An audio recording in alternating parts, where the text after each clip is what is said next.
اللہ اکبر لا الہ الا اللہ واللہ اکبر وللہ الحمد انہ وحدہ صدق وعدہ نصر عبدہ ہزم الاحزاب وحدہ لا الہ الا اللہ ان اللہ وملائکتہ یصلون علی النبی یا ایہا الذین آمنوا صلوا علیہ وسلموا تسلیما اللہم صلی وسلم وبارک علی سیدنا محمد وعلی آلہ واصحابہ وازواجہ وذریتہ اجمعین بقدر حسنہ ونورہ وجمالہ وکمالہ وقل جاء الحق وزہق الباطل ان الباطل کان زہوقا رب اشرح لی صدری ویسر لی امری واحلل عقدۃ من لسانی یفقہوا قولی۔ جب ہم آپ کو یہ بتاتے ہیں نا کہ یہ پاکستان اللہ کے رازوں میں سے ایک راز ہے، تو اس کا مطلب ہے کہ اس پاکستان کے راز یا اللہ اور اس کے رسول کے پاس ہیں یا اللہ کے ان بندوں کے پاس جو اللہ کے رازدار ہیں۔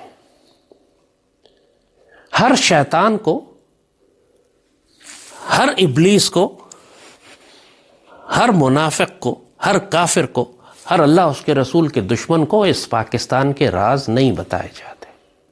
جس طرح اللہ تعالیٰ نے موسیٰ علیہ السلام کے راز کو پوری کائنات سے چھپا کر رکھا تھا، وہ فرعون اس ایک بچے کو تلاش کر رہا تھا اور اس کو یہ ضرور معلوم ہو گیا تھا، جادوگروں نے اس کو یہاں تک بتا دیا تھا کہ کوئی بچہ آنے والا ہے جو تمہارے نظام کے لیے خطرہ بن جائے گا۔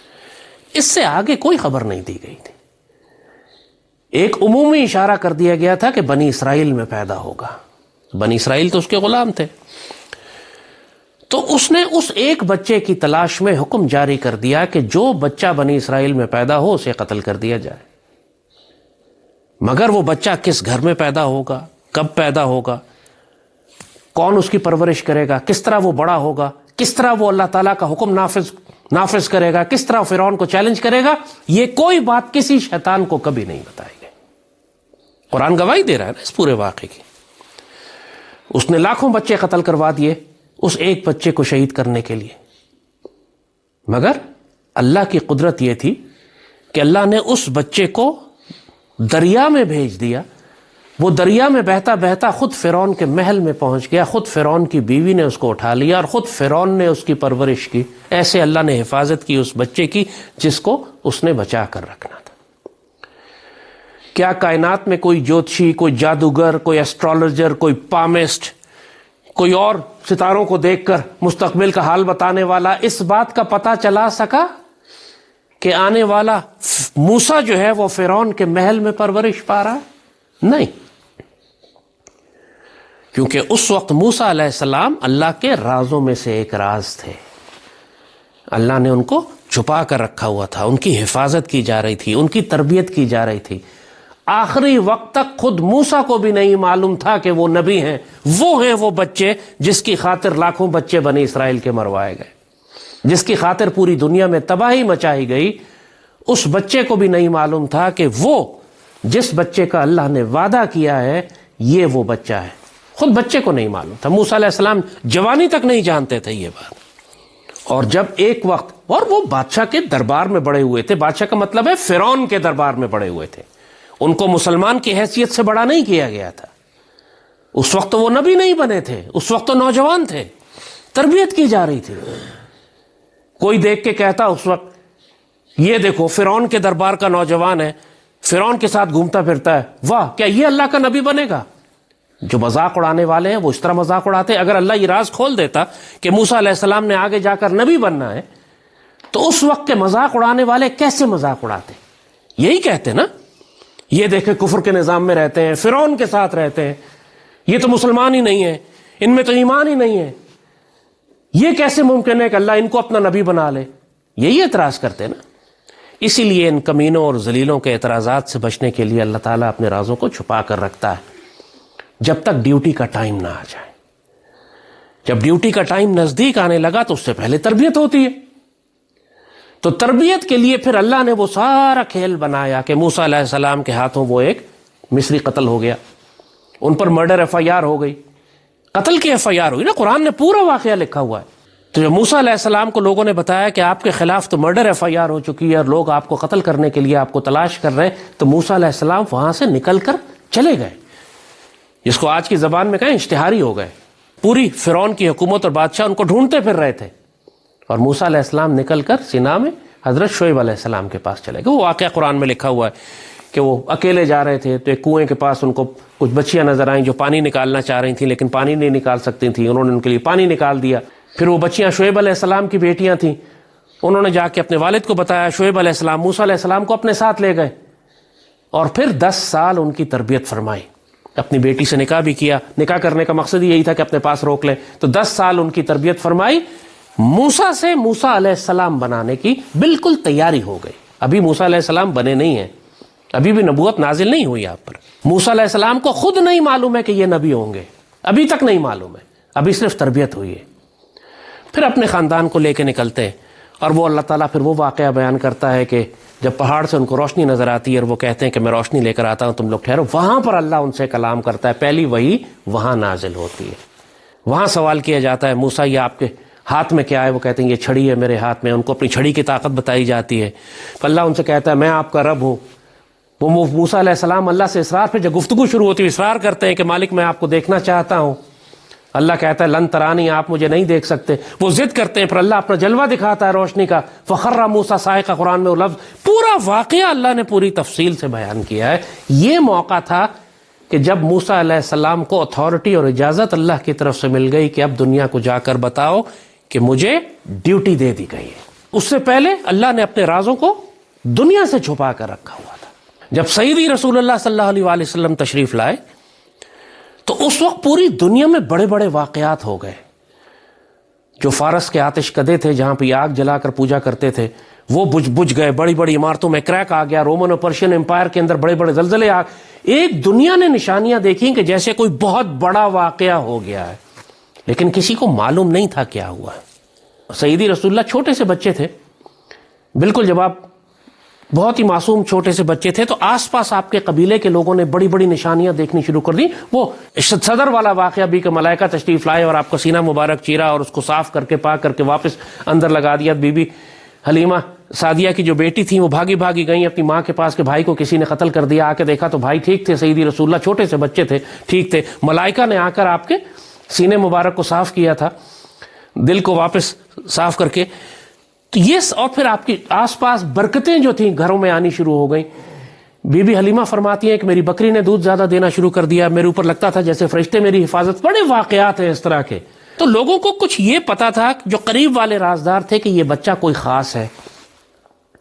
مگر رومن اور پرشین امپائر کو یہ نہیں پتا تھا کہ وہ کون ہے، وہ کہاں ہے. کوئی وجود ہے جس نے آنا ہے. یہودی بھی انتظار کر رہے تھے کسی وجود نے آنا ہے، اسی لیے مدینے آ کر کئی سو سال سے بیٹھے ہوئے تھے. کئی سو سال سے مدینے آ کے بیٹھے ہوئے تھے کہ ان کو یہ پتا لگ گیا تھا کہ جس نبی نے آنا ہے وہ مدینے پہنچیں گے. مگر کون ہوں گے، کہاں ہوں گے، کس میں ہوں گے، کوئی راز نہیں بتایا گیا. یہودی یہ سمجھ رہے تھے کہ وہ یہودیوں میں پیدا ہوں گے، مگر وہ وہ قریش میں اور بنی اسماعیل میں پیدا ہوں گے، بنی ہاشم میں پیدا ہوں گے، یہ ان کو نہیں معلوم تھا. تو اللہ نے کس طرح اپنے رازوں کو راز رکھا جب تک کہ وقت نہ آ گیا.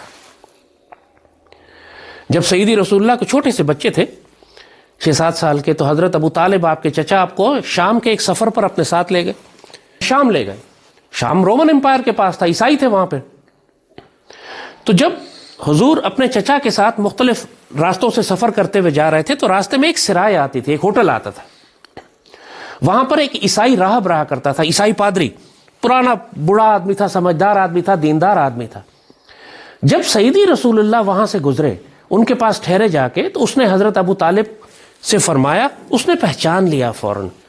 اس نے سیدی رسول اللہ کو دیکھا اور فرمایا کہ یہ اللہ کے رسول ہیں، یہ اللہ کے نبی ہیں. حضرت ابو طالب کے لیے یہ بڑی عجیب و غریب بات تھی. ظاہر ہے وہ تو اسلام لاتے ہی اسلام پہ تو نہیں تھے اس وقت، اور خود ان کا چھوٹا سا بھتیجا تھا وہ. تو اس عیسائی نے حضرت ابو طالب سے فرمایا کہ آپ اس نوجوان شہزادے کو یہاں سے لے کر نکل جائیں، واپس عرب چلے جائیں. اگر یہودیوں نے ان کو دیکھ لیا اور پہچان لیا تو ان کو قتل کر دیں گے، نقصان پہنچائیں گے، کیونکہ ان کے چہرے پر نبوت کے آثار ہیں، یہ نبی ہیں. اس صاحب نظر نے دیکھ لیا. یہ واقعہ حقیقت ہے، تاریخ میں ڈاکومنٹڈ واقعات ہیں یہ. تو جس کو اللہ حقیقت دکھاتا ہے، جس کو اللہ رازدار بناتا ہے، وہ اللہ کے رازوں میں شریک ہو جاتا ہے، باقی دنیا سے چھپایا جاتا ہے، نہیں بتایا جاتا ان کو۔ وہاں پہ زیادہ زبانیں چلانے کی ضرورت نہیں ہے، وہاں پہ زیادہ تخمین و ظن کی ضرورت نہیں ہے، اسپیکولیٹ کرنے کی ضرورت نہیں ہے۔ بھائی جو بات اللہ نے تمہیں نہیں بتائی، تم اللہ کے یا تو اللہ سے طلب کرو، اللہ نے تمہیں نہیں بتائی اپنی زبانیں بند رکھو، اللہ تمہاری مرضی پر نہیں چلے گا، اس نے اپنے راز رکھے ہوئے ہیں۔ تو یہ ہمیشہ یاد رکھیں قاعدہ کہ اللہ جب کائنات کے بہت بڑے بڑے واقعات اور بہت بڑے بڑے کام کرنا چاہتا ہے تو اس زمانے میں جو اللہ کے راز ہوتے ہیں وہ راز اللہ خود اپنے پاس رکھتا ہے، اللہ کے رسول کے پاس ہوتے ہیں یا اللہ کے ان بندوں کے پاس ہوتے ہیں جو اللہ کے رازدار ہیں، ہر ایک کو نہیں معلوم ہوتے۔ اور اللہ جب چاہتا ہے اپنے بندوں کی زبان سے کچھ راز نکلوا دیتا ہے تاکہ آپ لوگوں کو تسلی ہو جائے۔ خود سیدی رسول اللہ نے بشارتیں عطا فرمائی ہیں آپ کو یہ بتانے کے لیے۔ جب سیدی رسول اللہ نے آخری زمانے کی احادیث بیان فرمائی ہیں، واقعات بیان فرمائے ہیں، آپ کو نصیحتیں اور تنبیہ کی ہے، تو کسی وجہ سے کی ہے نا، کہ آپ کی ہدایت کے لیے کی ہیں، آپ کی رہنمائی کے لیے کی ہیں۔ وہ غیب کا علم سیدی نے آپ تک پہنچایا ہے جو کسی اور طرح آپ تک نہیں پہنچ سکتا تھا۔ قیامت تک آنے والے تمام واقعات سیدی نے بیان فرما دیے۔ اور جہاں تک کفار کا تعلق ہے، جہاں تک شیاطین کا تعلق ہے، ظاہر ہے وہ بھی ہر وقت اس کوشش میں لگے رہتے ہیں کہ اللہ کے رازوں اور اللہ کی پلاننگ کو جان لیں، ہر وقت اس چکر میں لگے رہتے ہیں کہ کسی طرح ہمیں یہ پتا چل جائے کہ اللہ تعالیٰ کیا پلان کر رہا ہے۔ اسی لیے اللہ ان کو پردے میں بھی رکھتا ہے، اسی لیے راز میں رکھتا ہے، اسی لیے چھپا کے رکھتا ہے۔ قرآن پاک میں پورا واقعہ درج ہے اس بات کا، قرآن پاک میں پوری آیت ہے اس کے اوپر کہ یہ شیاطین اللہ کے راز لینے کے لیے آسمانوں کی جانب جاتے ہیں اور ان پر شہاب ثاقب مارے جاتے ہیں۔ یہ جو میٹیورز ہیں، جو بارش میٹیورز مارے جاتے ہیں، آپ کو لگتا ہے کہ ایک کسی پلانٹ کا کوئی ٹکڑا ٹوٹ کر ہوا میں اڑتا ہوا جا رہا ہے۔ یہ اللہ کے میزائلز ہوتے ہیں، اللہ کے کروز میزائلز ہیں، اللہ کے ہائپرسونک میزائلز ہیں، اللہ کے بیلسٹک میزائلز ہیں، جو اللہ قرآن میں فرماتا ہے کہ یہ مارے جاتے ہیں ان شیاطین کو کہ جو اللہ کے راز لینے کے لیے آسمانوں پہ جا رہے ہوتے ہیں۔ یہ شیاطین جا کے ملائکہ میں بیٹھنے کی کوشش کرتے ہوں گے، ظاہر ہے پہلے ابلیس ملائکہ میں ہی بیٹھتا تھا نا، ابلیس ملائکہ کا سردار تھا، ان کی ڈومین ایک ہی ہے، عالم ملائکہ وہ جنات جو ہے وہ ایک ڈومین ہے۔ جو اللہ نے جو اس مخلوق کو تخلیق کیا ہے جو آپ کو آنکھوں سے نظر نہیں آتی، وہ ایک درجے کے اوپر رہتی ہے، ایک فلور ہے ان کا۔ تو جہاں پہ ملائکہ بیٹھتے ہیں وہیں پہ آس پاس یہ جنات بھی جا کے وہاں سے خبریں لانے کی کوشش کرتے ہیں۔ تو اللہ پھر آسمان پر ان کو مارتا ہے، ان کے اوپر شہاب ثاقب مارے جاتے ہیں، میٹیورز مارے جاتے ہیں، میزائلز مارے جاتے ہیں، ان کو نکالا جاتا ہے وہاں سے تاکہ یہ کوئی خبریں حاصل نہ کر لیں، وہ اللہ کے راز حاصل نہ کر لیں جو اللہ نے کائنات کے لیے چھپا کر رکھے۔ چند ایک باتیں یہ پکڑ لیتے ہیں، ادھر کی بات سن لی، ادھر سے بات سن لی، کچھ اپنی طرف سے لگا کے پھر لوگوں میں اعلان کرنا شروع کر دیتے ہیں کہ یہ ہونے والا ہے، وہ ہونے والا ہے۔ آج پاکستان میں پورا پاکستان، کیا پاکستان کے حکمران ہو، کیا پاکستان کا عام آدمی، اس کا اللہ اور رسول پر اتنا ایمان نہیں ہے جتنا ایسٹرولوجرز اور پامسٹ اور ستارہ شناسوں کے اوپر اعتبار ہے۔ استغفر اللہ۔ اور یہ سارے وہ علوم ہیں کہ جو کچھ سچ ہو جاتے ہیں کیونکہ شیاطین ان کو لا کے کہیں نہ کہیں سے کوئی خبریں سنا جاتے ہیں۔ جیسے جادوگروں کو، فرعون کے جادوگروں کو یہ پتا لگ گیا تھا کہ کوئی بچہ پیدا ہوگا جو تمہارے نظام کے لیے خطرہ ہے، اس سے آگے نہیں پتا تھا۔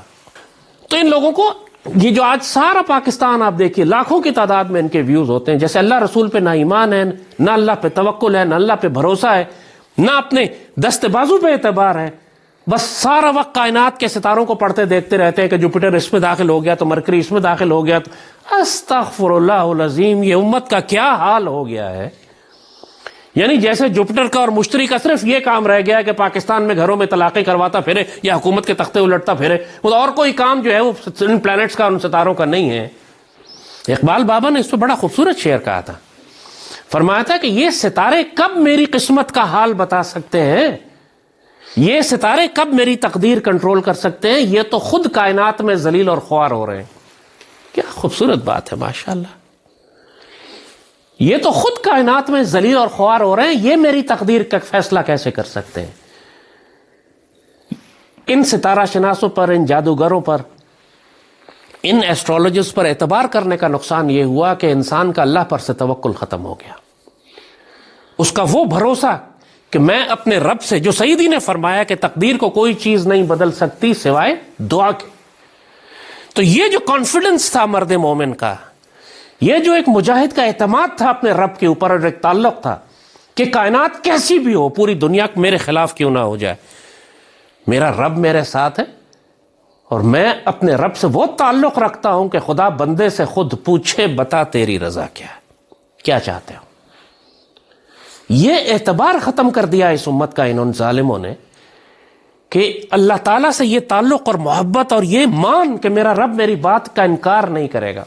سیدی نے فرمایا جس کا مفہوم ہے کہ اللہ کے بعض بندے ایسے ہوتے ہیں کہ جب وہ اللہ پر کسی بات کی قسم کھا لے تو اللہ کی غیرت گوارا نہیں کرتی کہ اس قسم کو توڑ دے۔ وہ کہتے ہیں واللہ یہ کام نہیں ہو سکتا، پوری کائنات ادھر سے ادھر ہو جاتی ہے، وہ کام نہیں ہو سکتا۔ اب یہ کانفیڈنس جو بندہ مومن کا ہے، وہ جو قہاری ہے، غفاری ہے، قدوسی ہے، جبروت ہے، ہاتھ ہے مومن کا اللہ کا ہاتھ۔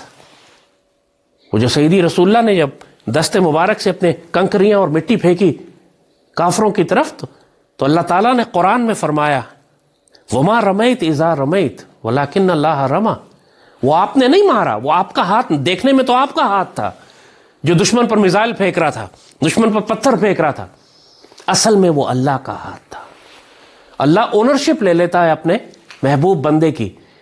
وہ حدیث بہت مشہور ہے کہ اللہ اس کا ہاتھ بن جاتا ہے جس سے وہ کام کرتا ہے، اللہ اس کا پاؤں بن جاتا ہے جس سے وہ چلتا ہے، اللہ اس کی آنکھیں بن جاتا ہے جس سے وہ دیکھتا ہے، اللہ اس کے کان بن جاتا ہے جس سے وہ سنتا ہے۔ اب سوچیں، ایک یہ لیول ہے مومن کا کہ اللہ اس کے دست بازو بنا ہوا ہے، وہ اللہ کا دست بازو ہے۔ اللہ اپنی تقدیر اس کی تدبیر کے ذریعے لکھتا ہے، اور جو تقدیر لکھتا ہے اپنے بندے کی درخواست پر تبدیل بھی کر دیتا ہے اس کی دعا پر۔ ایک یہ مقام دیکھیں بندہ مومن کا، اور ایک یہ بغیرتوں کا مقام دیکھیں کہ مشتری جو ہے وہ جوپیٹر میں داخل ہو گیا، جوپیٹر سے سیٹرن میں داخل ہو گیا، لہٰذا اب دنیا میں یہ تبدیلیاں آئیں گی اور یہ حکومت چڑھے گی اور یہ حکومت گرے گی اور اس کا ستارہ اوپر اور اس کا ستارہ نیچے۔ استغفر اللہ رب العالمین۔ وہ جو اشرف المخلوقات تھے، وہ جو سیدی رسول اللہ کی امت تھی، جس کے اشارے پر اللہ نے کائنات تبدیل کرنی تھی، وہ اس طرح ذلیل و خوار ہو رہا ہے کہ وہ جوپیٹر کے مشتری میں داخل ہونے کا انتظار کر رہا ہے۔ ہاتھ پہ ہاتھ دھرے منتظر فردا ہے، ہاتھ پہ ہاتھ رکھ کے انتظار کر رہا ہے کہ میری قسمت کا فیصلہ کچھ ستارے کریں گے، جو ایک ستارہ شناس بتائے گا، جو مسٹر پروفیسر صاحب وی لاگ کر کے بتائیں گے کہ میرا آنے والا وقت کیسے گزرے گا۔ جب انسانوں کی ذلت و رسوائی کا یہ عالم ہو تو پھر اللہ ان کو اپنا رازدار کیوں بنائے؟ اللہ اپنا رازدار تو اپنے ان بندوں کو بناتا ہے جو اللہ کو اپنا رازدار بناتے ہیں۔ تو جب اس پاکستان کے بارے میں ہم آپ کو کہتے ہیں نا کہ اللہ کے رازوں میں سے ایک راز ہے، تو یہ وقت کا موسیٰ علیہ السلام ہے جس نے وقت کے فرعونوں کو چیلنج کرنا ہے۔ اب ظاہر ہے کہ یہ جاہلوں کو، بغیرتوں کو، بے شرموں کو، کافروں کو یہ بات اللہ نے سمجھائی ہی نہیں، بتائی ہی نہیں ہے، بالکل جس طرح موسیٰ علیہ السلام کو اللہ نے چھپا کر رکھا ہوا تھا، جس طرح سیدی رسول اللہ کو چھپا کر رکھا ہوا تھا۔ وقت آنے سے پہلے اللہ یہ راز کھولے گا ہی نہیں۔ تو جب اللہ کے کچھ بندوں نے اس پاک سرزمین کے بارے میں بشارتیں عطا فرمائیں جو کہ سیدی رسول اللہ کی احادیث مبارکہ کی تشریح تھی، جب سیدی نے فرما دیا کہ خراسان کی جانب سے گہرے سبز رنگ کے پرچم نکلیں گے، وہ ملک ہوگا یہاں پر جس کے پاس ایٹمی طاقت ہوگی، پوری دنیا میں عرب مسلمانوں سے زیادہ طاقتور فوج اس کی ہوگی، تو اس کے بعد کس کو شک رہ جاتا ہے کہ یہ کس فوج کے بارے میں بات ہو رہی ہے؟ جب فرمایا کہ غزوہ ہند ہوگا اور یہاں کے مسلمان آخری زمانے کی جنگوں میں فرمایا کہ غزوہ ہند ہوگا اور یہاں کے مسلمان نریندر مودی اور اجیت کمار ڈوبل کو زنجیروں میں لپیٹ کر لائیں گے، پھر پلٹیں گے تو شام میں عیسیٰ علیہ السلام کو پائیں گے، تو ظاہر ہے کہ یہ آخری وقت کی احادیث ہے، اول وقت کی تو نہیں ہے۔ میں نے بڑے بڑے علماء کو سنا جو کہتے ہیں غزوہ ہند ہو چکا۔ اللہ کے بندو، اگر ہو چکا تو سیدی کی پھر اس حدیث شریف کو تم کیسے ایکسپلین کرتے ہو کہ جب تم حکمرانوں کو کافر حکمرانوں کو، مشرکوں کو زنجیروں میں لپیٹ کر لاؤ گے تو پلٹو گے تو شام میں عیسیٰ علیہ السلام کو پاؤ گے؟ عیسیٰ علیہ السلام کب آئے؟ یہ تو قادیانیوں نے ہائی جیک کیا ہے یہ عقیدہ کہ جی عیسیٰ علیہ السلام آ گئے، مہدی آ گئے، عیسیٰ علیہ السلام آ گئے، نبی آ گئے۔ یہ تو مرزا غلام احمد قادیان نے ہائی جیک کر لیا پورا۔ یہ قادیانی سے ہماری بات ہوئی تو ہم نے یہی کہا کہ تم نے یہ آئیڈیا تو ہائی جیک کر لیا حدیث شریف سے کہ مہدی نے آنا ہے اور عیسیٰ علیہ السلام نے آنا ہے، مگر جو ڈیوٹی انہوں نے کرنی تھی وہ تم نہیں کرنا چاہتے۔ انہوں نے تو آ کے فرمایا تھا کہ وہ کفار کے خلاف جنگ کریں گے، وہ آ کے خلافت علی منہاج النبوہ قائم کریں گے، وہ تلوار لے کر آئیں گے، وہ مشرکوں کے خلاف جڑیں گے، مہدی کو وہ آ کے دجال کو قتل کریں گے، وہ بیت المقدس آزاد کرائیں گے، وہ غزوہ ہند کریں گے۔ یہ سب تم کمینے کرنا نہیں چاہتے، ہائی جیک کر لیا تم نے صرف اصطلاحوں کو کہ جی مہدی بھی آ گئے اور عیسیٰ علیہ السلام بھی آ گئے۔ اور خلافت بھی قائم ہو گئی. اسی لیے یہ لانتی ہیں, اسی لیے یہ خبیث و خنزیر ہیں کہ انہوں نے سیدی رسول اللہ کے دین کو ہائی جیک کرنے کی کوشش کی. اصطلاحیں لے لی, ڈیوٹی لینے کی ظاہر اجازت ہی نہیں تھی, لیتے کیسے؟ تو بہت لوگ اسی لیے اس پاکستان کے بارے میں ہمیشہ کنفیوز رہیں گے. آج بھی آپ پورے سوشل میڈیا پہ, خاص طور پہ چونکہ پی ٹی آئی والے تو سارا زہر اگل رہے ہیں, ان کے ساتھ افغانی بھی شامل ہو گئے, ان کے ساتھ بھارتی بھی شامل ہو گئے. بھارتیوں سے تو کیا شکایت, وہ تو ہیں ہی مشرک. مگر جو سو کالڈ مسلمان اپنے آپ کو کہتے تھے, افغانی اور پی ٹی آئی والے اور پی ٹی ایم والے اور یہ سارے پاکستان کے اندر والے لبرل اور سیکولر طبقہ, پرویز ہدبئی ٹائپ, آسما جہانگیر ٹائپ, یہ سارے اتنے بڑے لانتی اور ذلیل لوگ ہیں. اللہ نے ان کو وہ ہدایت ہی نہیں دی کہ یہ پاکستان کے مقام کو جان سکے. جب بزرگوں نے فرمایا کہ اس کی ہاں اور نہ میں دنیا کے فیصلے ہوں گے تو یہ قہقہے لگاتے, ہنستے, مذاق اڑاتے, ہاں ہاں ایسے کیسے ہوگا. اس لیے کہ لانتی تو تم خود ہو. جب سیدی رسول اللہ نے بشارتیں عطا فرما دی ہیں, جب بابا اقبال نے بشارتیں عطا فرما دی ہیں کہ یہ سرزمین اسی لیے قائم کی جا رہی ہے کہ لیے جائے گا تجھ سے کام دنیا کی امامت کا, کیا یہی بات نہیں ہے جو صوفی برکت علی صاحب نے کہی ہے کہ پاکستان کی ہاں اور نہ میں دنیا کے فیصلے ہوں گے؟ کیا فرق ہے بابا اقبال کی بات میں اور صوفی برکت علی صاحب کی بات میں؟ جب حضرت واصف علی واصف صاحب نے فرمایا کہ ایک شہ سوار نکلے گا غبار میں سے اور وہ آ کے اس پاکستان کو ٹھیک کرے گا, تو اس میں اس بات میں اور اس بات میں سیدی رسول اللہ کی اس حدیث شریف میں کیا فرق ہے؟ جب سیدی نے فرمایا کہ خراسان سے جو فوج نکلے گی اس میں شامل ہو جانا کہ اس میں اللہ کا خلیفہ مہدی ہوگا. کسی نے اس کو ڈنڈے والی سرکار کہا, کسی نے اس کو اللہ کا خلیفہ مہدی, سیدی رسول اللہ نے اللہ کا خلیفہ مہدی کہا, کسی نے اس کو غبار میں سے نکلنے والا مجاہد کہا. تو کیا تمام بابوں نے یہ خوشخبریاں اور بشارتیں نہیں دی؟ ممتاز مفتی اپنی کتاب میں بڑا واضح لکھتے ہیں کہ ان کی ایک بابے سے ملاقات ہوئی. وہ بابا بڑا ناراض ہوا ممتاز مفتی سے, کہتا ہے تم ایسی پاکستان کی تعریف کرتے رہتے ہو, ٹھیک ہے پاکستان بڑا قیمتی ہے, پاکستان بہت اچھا ہے, لیکن کسی وجہ سے ہے. وہ اس وجہ سے ہے کہ یہاں اس پاکستان میں سیدی رسول اللہ کا وہ غلام, وہ مجاہد آئے گا کہ جس نے آ کر وہ آخری زمانے کی ڈیوٹی کرنی ہے, اس لیے پاکستان قیمتی ہے. اب ظاہر ہے کہ جب تک وہ مجاہد ظاہر نہیں ہوتا, جب تک ان فوجوں میں وہ مجاہد آتا نہیں ہے, جب سیدی رسول اللہ نے فرما دیا کہ سبز پرچم والی فوج کے اندر تم اللہ کا خلیفہ مہدی تلاش کرنا, تم شامل کرنا اس میں ہوں گے, پھر کس کو اعتراض, یہ کہ میں اپنی طرف سے تو نہیں بنا رہا. تو جب تک کہ وہ اللہ کا بندہ ظاہر نہیں ہوتا, جیسے موسیٰ علیہ السلام جب تک ظاہر نہیں ہوتے, ظاہر ہے لوگ مذاق اڑاتے رہیں گے, یہ پاکستان یہاں تو کفر کا نظام ہے, یہاں تو اینگلو سیکسن ہے, یہاں تو بڑا ظلم ہے, یہ تو مارشل لاء ہے, یہاں تو ڈکٹیٹرشپ ہے, یہاں تو پارلیمنٹری ڈیموکریسی ہے, تو انگریزی فوج ہے, تو ایسے بکواس کیے چلے جاؤ جو تمہارا دل چاہتا ہے. اللہ نے جو فیصلے کر دیے ہیں, سیدی رسول اللہ نے جو بیان فرما دیا ہے, وہ تو ہو کے رہنا ہے. ہمیں ایک ڈیوٹی آج دی گئی ہے صرف, اور وہ ڈیوٹی دی گئی ہے اس پاک سرزمین کی حفاظت کرنا. اس پاک سرزمین کو کسی دشمن کو اجازت نہ دینا کہ اس کو نقصان پہنچائیں, چاہے دشمن اندرونی ہو یا بیرونی. ہم نے اس مدینہ ثانی کو اس کی حفاظت کر کے رکھنی ہے, تاکہ جب اللہ کا امر آئے کہ اس سرزمین پر اللہ کا خلیفہ مہدی آئے گا تو اس کے لیے ہم ماحول بنا کر رکھیں. اللہ نے پاکستان کو ایٹمی طاقت اس دن تو نہیں بنانا تھا جس دن انہوں نے آنا ہے. ظاہر ہے ان کے آنے سے پہلے سے, دہائیوں پہلے سے یہ تیاری شروع کر دی گئی ہے. جبھی علامہ اقبال اور قائد اعظم کے ذریعے, جبھی اس سے پہلے بری امام کے ذریعے 300 سال پہلے یہ خوشخبری دی گئی تھی کہ جہاں پر ان کا مزار ہے, حضرت بری امام کا مزار ہے یعنی اسلام آباد, انہوں نے اپنی کتاب میں لکھا تھا, فرمایا تھا کہ یہاں میں دفن ہوں گا, وہاں پہ عالم اسلام کا ایک بہت بڑا شہر قائم ہوگا جس نے آگے جا کے امت کی قیادت کرنی ہے. پاکستان اور اسلام آباد کی خوشخبریاں تو صدیوں سے آ رہی ہیں. بزرگوں نے نام لے کے بتایا کہ یہاں پہ وہ شہر آباد ہونے جا رہا ہے. کوئی خواب میں نہیں سوچ سکتا تھا 300 سال پہلے جب انگریزوں کی حکومت تھی کہ شکرپڑیاں کے پاس اسلام آباد آباد ہوگا. جب تک اللہ تعالیٰ یہ فیصلہ نہیں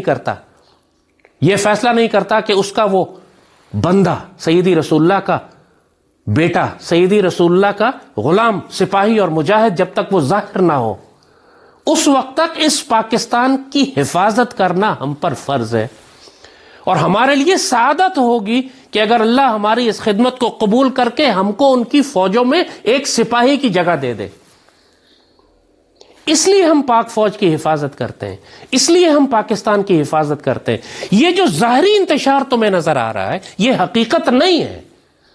یہ صرف تمہارا امتحان ہے، یہ تمہاری آزمائش ہے کہ تم اللہ کے دیے ہوئے اس تحفے کی قدر کرتے ہو یا اس کو ذلیل کرتے ہو، تم اس کی حفاظت کرتے ہو یا اپنے سیاسی اقتدار اور اختیار کے لیے دشمنوں کے ساتھ مل کر اس کو نقصان پہنچاتے ہو۔ پاکستان وقت کا فرقان بن گیا ہے۔ جب تک پاکستان سے اللہ کا خلیفہ ظاہر نہیں ہوتا اس وقت تک پاکستان فرقان ہے، اس کے بعد وہ اللہ کا خلیفہ فرقان ہوگا۔ جس نے ان کا ساتھ دیا وہ پار ہو گیا، جس نے ان کی مخالفت کی ہلاک ہو گیا۔ فی الحال پاکستان ہے، آپ نے پاکستان کی حفاظت کرنی ہے۔ یہ افغانی جو کہتے ہیں نمک حرام کہ ہم آدھا پاکستان توڑ دیں گے اور باقی، ظاہر ہے کہ توڑنے آدھا پاکستان تو نام لیتے ہیں نا، مقصد آدھا توڑ دیں گے تو باقی تو نہیں بچ سکے گا، پھر باقی تو ہندوستان لے جائے گا، بھارتی مشرق لے جائیں گے۔ جو کام مشرق کرنا چاہتے ہیں، جو یہودی کرنا چاہتے ہیں، اب یہ افغانی کرنا چاہتے ہیں، اب یہی کام عمران کرنا چاہتا ہے، یہی کام پی ٹی ایم کر رہی ہے، یہی کام بی ایل اے کر رہی ہے، یہی کام آسما جہانگیر کر رہی تھی، پرویز خود بھائی اور حامد میر کر رہا ہے۔ یہ سارے منافق اور ذلیل لوگ ہیں جو نہ اللہ کے رازوں سے واقف ہیں، نہ ان پر اللہ کا فضل اور کرم ہے۔ یہ لانتی لوگ ہیں، مردود اور لانتی لوگ سارے۔ تو تم اپنی خیر مناؤ۔ یہ پریشانیاں، واصف علی واصف صاحب کے پاس ایک آدمی آیا، کہتا ہے کہ جی بڑی پریشانی ہے، پاکستان خراب ہو گیا، حکومت نے ایسے کر دیا ویسے کر دیا، پاکستان کا نظام ٹھیک نہیں ہے۔ تو واصف علی واصف صاحب نے بہت آرام سے اس سے پوچھا کہ یہ سارا نظام تم نے خراب کیا ہے؟ کہتے نہیں جی۔ کہتے تم اس کو ٹھیک کر سکتے ہو؟ کہتے نہیں جی۔ کہتے پھر تو چپ کر اور چا پی، آرام نال گھر جا۔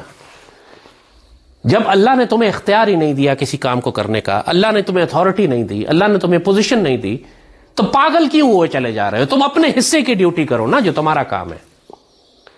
کیا تم نے غزوہ ہند کے لیے تیاری کر لی جو تم کر سکتے ہو؟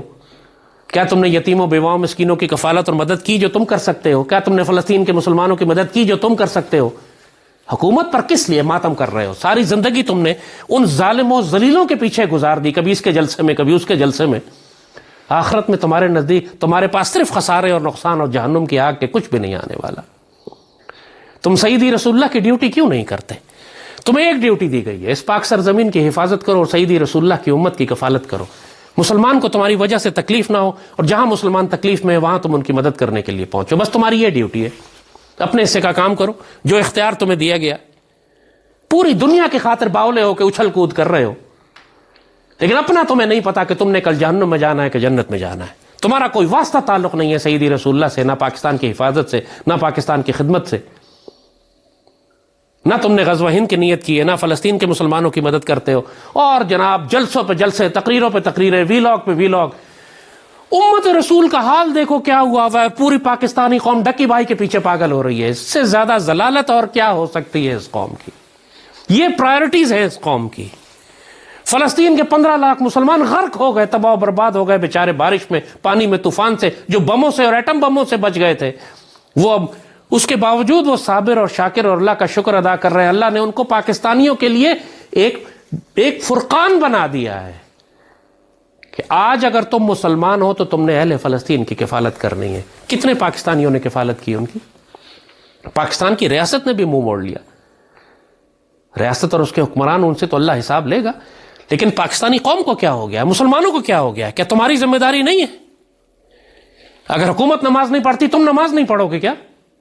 حکومت اگر فلسطین کے مسلمانوں کی کفالت نہیں کر رہی تو تمہیں کس کی بد دعا لگی ہے کہ تم نہیں کر رہے؟ اور وہ صدقہ خیرات نہیں دینا، وہاں وہ جہاد ہے، اپنا وہ بہترین مال جو تم نے جمع کر کے رکھا ہے وہ خرچ کرنا، جو جائیدادیں، جاگیریں، پلاٹ اور گھر اور زمینیں اور فارم لینڈ تم نے بنائے ہیں وہ خرچ کرنے ہیں تم نے یہاں پر، وہ اس جہاد کا حقدار ہے۔ تو اس پاکستان کے معاملے میں بہت محتاط ہو جاؤ، بار بار ہم تمہیں نصیحت کر رہے ہیں۔ اللہ اپنے راز جتنے تمہیں بتانے تھے تمہیں بتا دیے گئے ہیں، سیدی نے بھی بتا دیے، بابوں نے بھی بتا دیے، اللہ کے رازدار بندوں نے بھی بتا دیے۔ ایک بات بہت اچھی طرح سن لو، جس نے اس پاکستان کو نقصان پہنچایا، چاہے وہ ظاہری طور پر کتنے ہی بڑے عہدے پر کیوں نہ ہو، دنیا اور آخرت میں ذلیل کیا جائے گا۔ دنیا میں اس کا مقدمہ چلے نہ چلے کوئی فرق نہیں پڑتا، اسی لیے اللہ نے آگے کی عدالت رکھی ہوئی ہے۔ بھٹو کو تو ایک قتل پر پھانسی ہوئی ہے، بھٹو کو تو 10 لاکھ قتلوں پہ پھانسی ہونی چاہیے تھی، پاکستان توڑنے پر پھانسی ہونی چاہیے تھی۔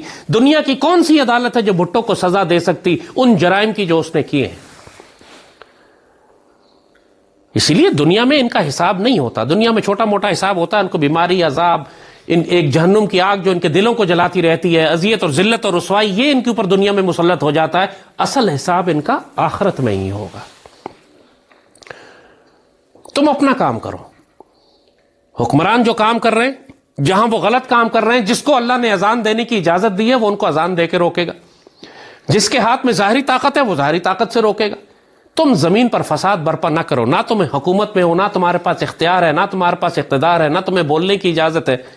تم صرف خرافات بک سکتے ہو، اپنے آپ کو نقصان پہنچا سکتے ہو، ملک میں انتشار پھیلا سکتے ہو، سیاسی جلسہ جلوس میں جا کر ٹکراؤ اور پتھراؤ کر سکتے ہو، آگ لگا سکتے ہو، لوگوں کو مروا سکتے ہو، لیکن تمہارے وجود سے کوئی خیر نہیں نکلے گی.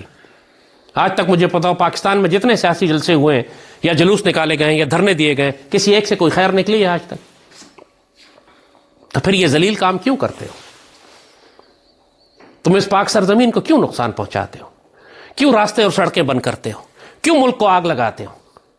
لیکن تم نے اگر طریقہ یہی اختیار کرنا ہے تو سمجھ لو کہ تم لانتی ہو، چاہے تم کتنے ہی اعلیٰ مقصد کے لیے کیوں نہ نکلو جو کہو. لیکن اگر تم نے اس پاک سرزمین کو نقصان پہنچانا ہے تو سمجھ لو کہ تم لانتی ہو. اور ظاہر ہے جب لانتی ہوتا ہے تو اس کو پتہ ہی نہیں ہوتا کہ وہ لانتی ہے، اس پر لعنت پڑ چکی ہوتی ہے، اندھا گونگا اور بہرا ہوتا ہے، دلوں پر پردے ہوتے ہیں، آنکھوں پہ پٹیاں ہوتی ہیں، اس کو تو نظر ہی نہیں آ رہا ہوتا کہ وہ اللہ کی لعنت میں، جیسے آج عمران اور پی ٹی آئی کے ساتھ ہو رہا ہے. فوج کو گالیاں دیے جا رہے ہیں، فیلڈ مارشل کو گالیاں دے رہے ہیں، ان کو سمجھ ہی نہیں آ رہی ہے. ایک سیکنڈ کے لیے کسی پی ٹی آئی والے کی قیادت نے رک کے یہ نہیں سوچا کہ ذرا غور کرو، توبہ کرو، سوچو کہیں ہم اللہ کی پکڑ میں تو نہیں آئے ہوئے. اتنا اختیار، اتنی طاقت، اتنی اتھارٹی ہمارے پاس تھی، کہیں ایسا تو نہیں کہ ہم نے تکبر کر دیا اور اللہ پھر ہمیں ذلیل کر رہا ہے. اور ہمیں یہاں سے نکلنے کے لیے ڈیل کرنے کے بجائے اللہ کے آگے گڑ گڑانے اور استغفار کرنے اور توبہ کرنے کی ضرورت ہے. مگر چونکہ لانتی ہیں لہٰذا یہ خیال ہی دل میں نہیں آتا ان کے. فوج کو گالیاں تو کیمپین تو موومنٹ تو پروٹیسٹ تو دھرنا تو آگ لگا دیں گے تو حملہ کر دیں گے، بس پاگل پنا چل رہا ہے. یہ غزوہ ہند جو ہے نا، جو آنے والی بہت بڑی خوفناک جنگ ہے، یہ پاکستان کو بہت تسلی سے پاک کر دے گی. اس وقت جتنے بھی آپ کو سیاسی لیڈر نظر آ رہے ہیں کسی بھی پارٹی کے، یہ سب دفن ہو جائیں گے، کوئی ایک بھی اصلی نہیں ہے، یہ سب فسادی ہیں، اللہ کے رسول کے باغی اور غدار ہیں. لہٰذا ان کے پیچھے وقت مت ضائع کرو. اگر تم واقعی کہیں پہ پناہ ڈھونڈنا چاہتے ہو، اس پاک سرزمین کی حفاظت کرو، اپنے آپ کو پاک فوج کے ساتھ وابستہ کر لو. یہ کوئی میں فوج کا پروپیگنڈا نہیں کر رہا، میں تم کو سیدی رسول اللہ کی آنے والی بشارتوں کی تشریح بتا رہا ہوں. خرافات بکتے رہتے ہیں جی آپ تو فوج کی تنخواہ پہ ہیں، تو فوج کے ٹاؤٹ ہیں، تو بوٹ پالشر ہیں. کیا تم کو آنے والے وقتوں میں پیپلز پارٹی بچائے گی، نون لیگ بچائے گی، پی ٹی آئی بچائے گی؟ تمہارا دماغ خراب ہے، تم لوگوں کو سمجھ میں نہیں آ رہا کہ دنیا میں حالات کس طرف جا رہے ہیں. تمہاری اگر بقا ہے، سلامتی ہے، عزت اور آبرو ہے تو وہ صرف اس پاک فوج کی وجہ سے ہے. اور یہ پاکستان ہے تو صرف پاک فوج کی وجہ سے ہے کہ اللہ نے پاک فوج کو ذریعہ بنایا ہے. پاک فوج اپنی ذات میں کچھ حیثیت نہیں رکھتی، لیکن اس سے ڈیوٹی بہت بڑی لی جا رہی ہے اس پاکستان کے لیے کہ اس پاکستان نے غزوہ ہند لڑنا ہے، اور اس پاکستان میں اللہ کے اس خلیفہ نے آنا ہے جس نے آگے جا کے سیدی رسول اللہ کی امت کی ڈیوٹی کرنی ہے. یہ ہیں وہ بڑے بڑے کام، یہ ہیں وہ راز اس پاکستان کے، جس کی وجہ سے اس پاکستان کی قدر کی جاتی ہے، جس کی وجہ سے اس پاک فوج کی حفاظت کی جاتی ہے. اگر تم کو یہ باتیں نہیں سمجھ آتی پھر جو تمہارا دل چاہے کرو، جاؤ جہنم کے کتوں میں شامل ہو جاؤ، خوارج میں شامل ہو جاؤ، پی ٹی آئی میں چلے جاؤ، سیاسی جماعتوں میں چلے جاؤ. سانو کی مطلب تم اور تمہاری قبر اور تمہارے فرشتے. ہمارا کام تمہیں اذان دینے کا تھا، تمہیں دے کے بتا دیا. نہیں ماننا چاہتے نہ مانو، ہم اپنا فیصلہ کر چکے ہیں. ہم سیدی رسول اللہ کے ساتھ ہیں اس دنیا میں بھی انشاءاللہ. اور سیدی نے فرمایا تھا کہ جو دنیا میں جس کے ساتھ ہوگا آخرت میں بھی انہی کے ساتھ ہوگا. سیدی ہمارے ساتھ اس دنیا میں بھی ہیں اور روحانی طور پر بھی ہمارے ساتھ ہیں، ہماری قیادت فرما رہے ہیں، ہمارے سپہ سالار ہیں. ہم غزوہ ہند کے مجاہد ہیں الحمدللہ. ہم خوارج کے خلاف جنگ کر رہے ہیں، ہم اس پاک سرزمین کے محافظ ہیں، اور ہم پاک فوج کے ساتھ کھڑے ہیں، پاک فوج کی حفاظت کر رہے ہیں. اور ہم فلسطین کے ساتھ ہیں، مسجد اقصیٰ کے ساتھ ہیں، مسجد اقصیٰ کے مرابطین کے ساتھ ہیں. اور ہم خلافت اللہ منہاج النبوہ کے لیے انشاءاللہ اپنی زندگی کی محنتیں اور کوششیں لگا رہے ہیں. اگر کسی کو اس بات پر اعتراض ہے تو پھر جائے، جو دل چاہتا ہے کرے. ہم اپنا فیصلہ کر چکے ہیں. ہم سعادت کی زندگی، اور انشاءاللہ جب وقت آئے گا تو شہادت کی موت اللہ ہمیں عطا فرمائے گا. میرا اللہ بڑا مان رکھنے والا ہے، لاج رکھنے والا ہے. جو آپ اس سے طلب کریں گے وہ آپ کو دے گا. ہم نے غزوہ ہند کی نیت کی ہے، انشاءاللہ وہ ہمیں نصیب کرے گا. ہم نے اس سے درخواست کی ہے کہ ہمیں اجازت عطا فرمائے کہ ہم مسجد اقصیٰ میں اس کو آزاد کرا کر وہاں نماز ادا کر سکیں، انشاءاللہ وہ ہمیں اس کی سعادت دے گا۔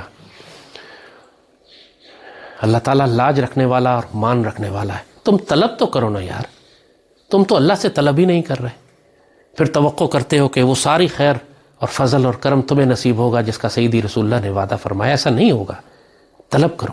بچہ جب تک روئے نہیں، ماں بھی اس کو دودھ نہیں پلاتی، بچے کو رونا پڑتا ہے، اللہ کے آگے رو جا کے اس سے فضل اور کرم، اس کی عافیت اور خیر اور ہدایت طلب کرو۔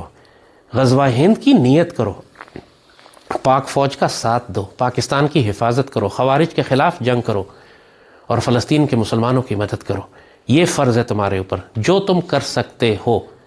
حکومتوں کا انتظار نہ کرو، تم سے تمہارا حساب کیا جائے گا، تمہارا سوال کیا جائے گا۔ ہم فیصلہ کر چکے ہیں، تم اپنا فیصلہ کرو۔ اللہم صلی وسلم وبارک علی سیدنا محمد وعلی آلہ وصحبہ وسلم۔